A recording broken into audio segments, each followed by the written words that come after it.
Today is March 5th, 2026, and this is Read Through the Bible. Hi, everyone. We're going to read the story of Sennacherib coming against Judah. Sennacherib's coming down from the north, has destroyed Israel, and is coming now to threaten Judah. So he's the king of Assyria. Yes.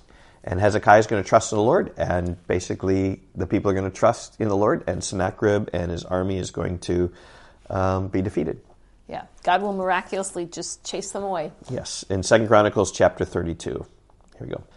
After these things and these acts of faithfulness, Sennacherib, king of Assyria, came and invaded Judah and encamped against the fortified cities, thinking to win them for himself. Now, Sennacherib, this is the big power, has come against Israel in the north and conquered them. And so now he's coming down to the south, trying to conquer Judah as well. And when Hezekiah saw that Sennacherib had come and intended to fight against Jerusalem, he planned with his officers and his mighty men to stop the water of the springs that were outside the city, and they helped him. A great many people were gathered, and they stopped all the springs and the brook that flowed through the land, saying, "Why should the kings of Assyria come and find much water?"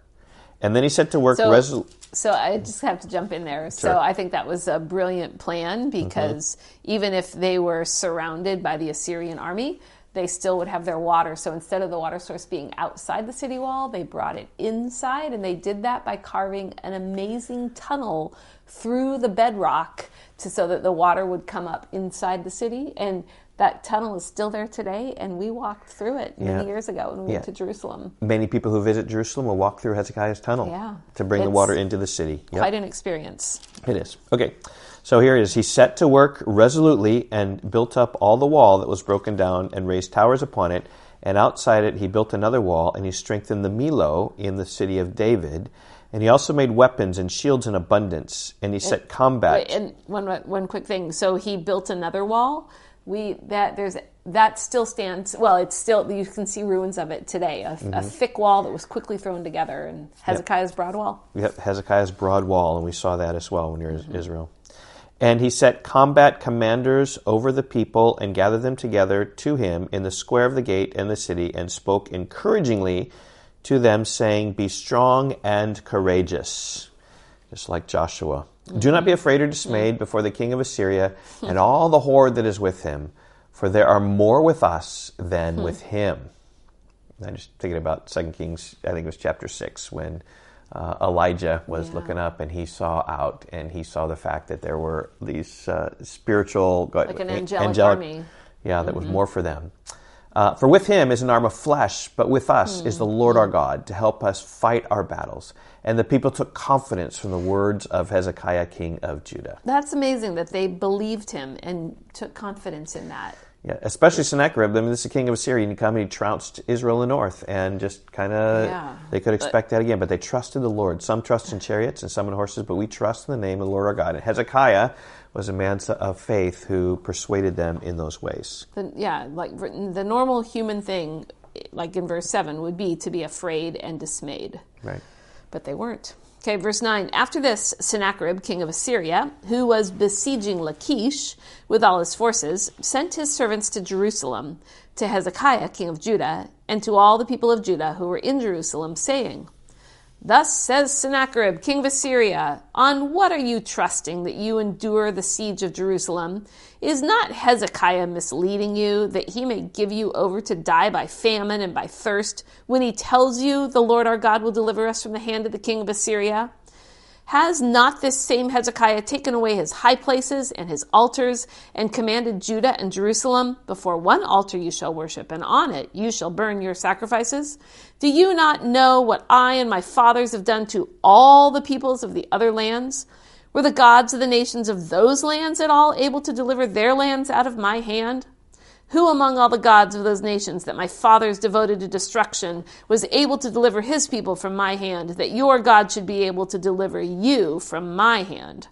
Now, therefore, do not let Hezekiah deceive you or mislead you in this fashion, and do not believe him. For no God of any other nation or kingdom has been able to deliver his people from my hand or from the hand of my fathers. How much less will your God deliver you out of my hand? It continues more, verse 16. And his servant said still more against the Lord God and against his servant Hezekiah. And he wrote letters to cast contempt on the Lord, the God of Israel, and to speak against him, saying, like the gods of the nations of the lands who have not delivered their people from my hands, so the God of Hezekiah will not deliver his people from my hand.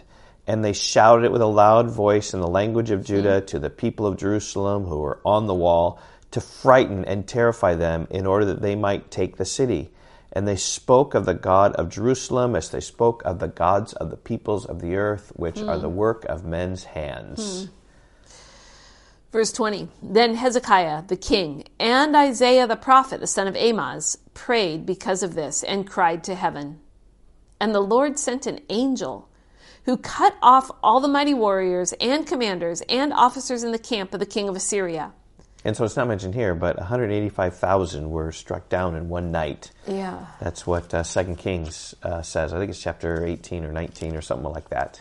Yeah. This, by the way, is a story that's told 3 times in the Bible. Right. It's told here in 2 Chronicles 32. It's also told in 2 Kings 18, 19, and 20. And it's also told in Isaiah. Right. Because Isaiah was a prophet at this time, like it says there in verse 20. Yeah, Isaiah 36 through 39. So, I just think about, say, the Passion account of Jesus was mentioned 4 times in the Bible. The conversion of Saul was mentioned 3 times in the Bible. John the Baptist mentioned 4 times. Like, just these stories that are repeated over and over again are super helpful for us. Since we read through the whole Bible, we get them several times. Right. And here's the great story of Sennacherib coming. Looks like he's going to conquer. Hezekiah trusts in the Lord, and the angel of the Lord struck down 185,000 Assyrians, just like in one night. Yeah. So, verse 21 again. And the Lord sent an angel who cut off all the mighty warriors and commanders and officers in the camp of the king of Assyria. So he returned with shame of face to his own land. And when he came into the house of his God, some of his own sons struck him down there with the sword. So the Lord saved Hezekiah and the inhabitants of Jerusalem from the hand of Sennacherib, king of Assyria, and from the hand of all his enemies, and he provided for them on every side.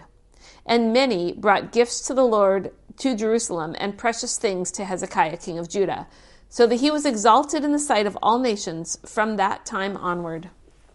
In those days Hezekiah became sick and was at the point of death. And he prayed to the Lord, and he answered him and gave him a sign.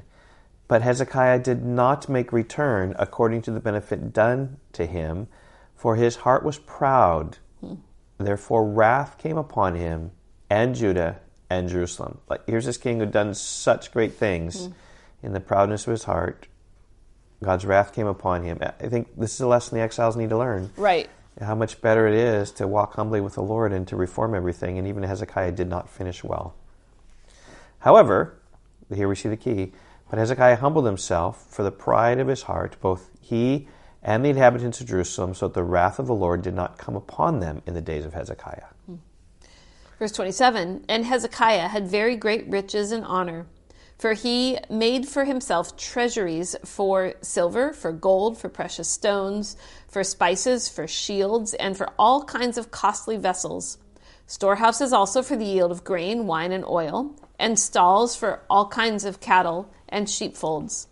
He likewise provided cities for himself, and flocks and herds in abundance, for God had given him very great possessions. The same Hezekiah closed the upper outlet of the waters of Gihon, and directed them down to the west side of the city of David, and Hezekiah prospered in all his works. And so, in the matter of the envoys of the princes of Babylon, who had been sent to him to inquire about the sign that had been done in the land, God left him to himself in order to test him and to know all that was in his heart. Now the rest of the acts of Hezekiah and his good deeds, behold, they are written in the vision of Isaiah the prophet. It's Isaiah chapter 36 through 39.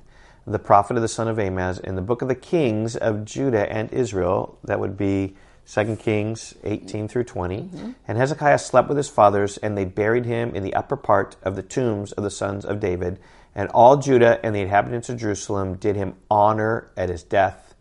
And Manasseh his son reigned in his place. It's going to have a big contrast from Hezekiah to Manasseh. We'll read about Manasseh tomorrow. Okay, bye-bye. Goodbye.